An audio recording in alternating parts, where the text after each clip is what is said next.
Okay, we're back here at Mummer Machine playing with our 2800 again. Nope, it's not a Y block. You don't need glasses. So we're working on the 2800. We got the crank back the other day, and if you watch our last video, we had it the rod size for the Subaru rod. We got the rod fitting on there, looks good. And then we were able to make a slight stroke change from basically 2.70 to 2.77. So, I mean, it's a crankshaft. There's not a lot to talk about, but probably talk too long anyway.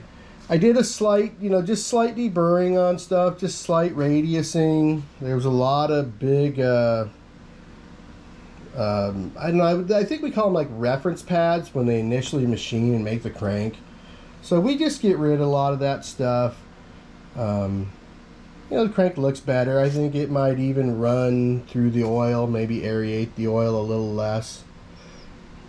Takes a little bit of weight off it, but so one thing I wanted to tell you about this, and I think it's important, but if you're going to work on these cranks, it's important to know that these rod journals are cross drilled. And when some of the import companies cross drill, they put a plug out here. So they cross drill and then they intersect it. But these guys didn't do that. So they actually have a blind main hole. And the only reason I'm telling you that is I normally would have shot peened this crank, but because I know that it had the cross drill and the blind main holes, unless you were to tape this up and plug it really good and hope the shot peen didn't blow through the tape or blow one of the plugs out, chances are you would get some shot peen granules up in the blind part of the hole, and there's nothing about that sounded good to me. So this is a look at the card I got from the crank grinder. So Ford 2.8. This is the rod journal spec, so it's Subaru, and it's pretty close to the low side. I torqued up the rod and the bearing and checked it. These are the mains.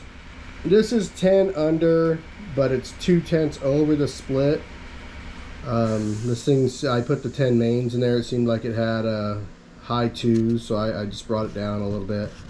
So the new stroke is 2.770. And then to run the Subaru rod, we had to widen the rod journal width to 853. I think they're 823 stock, so about 30 wider.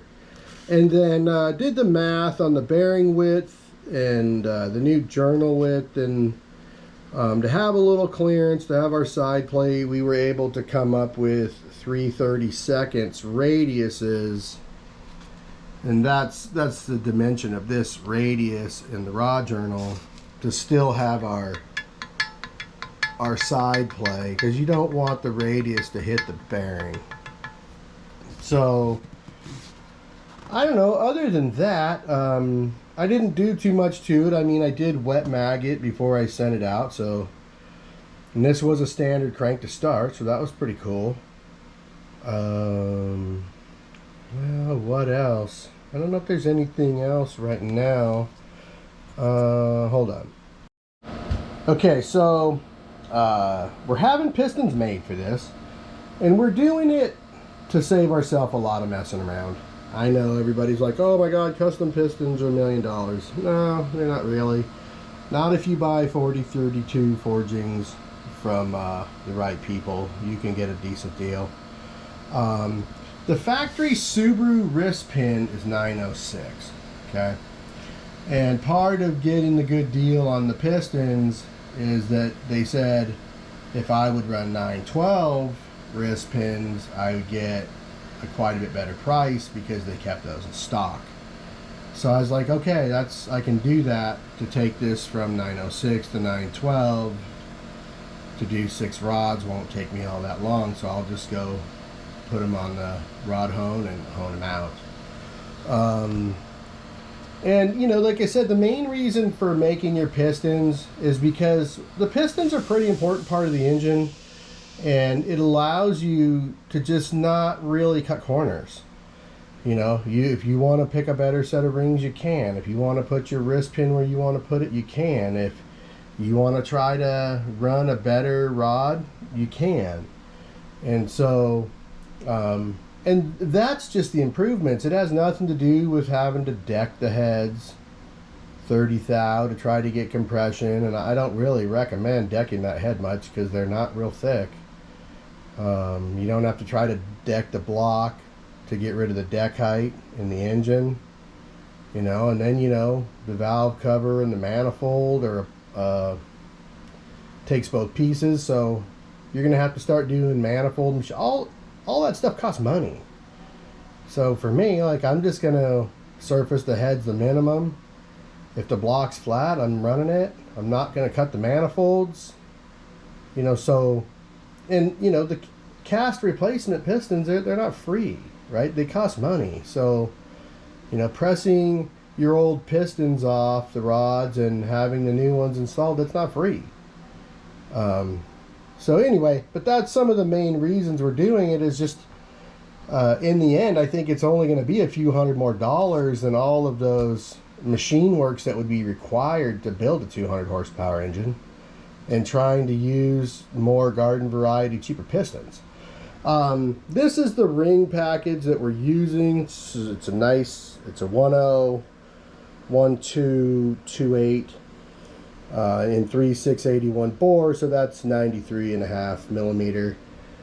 We did have to hone the block out. The block was standard, but it had a pretty fair bit of wear and some water staining and stuff in it, so we had to hone it pretty good. So here's the block. We got a lot of background music. I got the fan running, and the counter shop guys are playing the taco shop music. But yeah, home block in the bag. Had to take it out 20 over. Other than that, just basic, get it clean, maggot, all that stuff.